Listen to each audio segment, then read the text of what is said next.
त्यामध्ये त्याने असं म्हटलं की मी माफी मागणार नाही आणि अजित पवारांनी जे काही या आधी पूर्वी म्हटलं होतं तेच मी म्हटलेलं आहे.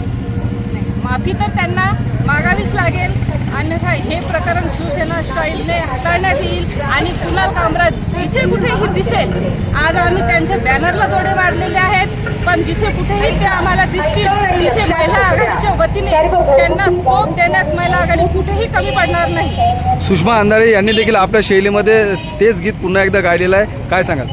नक्कीच आम्ही त्यांचाही निषेध करतो की जे मुद्दाम जे महाराष्ट्रातील तमाम लाडक्या बहिणींचे भाऊ ज्या महिलासाठी एकनाथजी शिंदे साहेब खंबीरपणे उभे राहत आहेत, त्याच भावाबद्दल असं वक्तव्य करणाऱ्या महिलांची लायकी ती असेल म्हणून त्यांनी ते गीत गायलेलं आहे.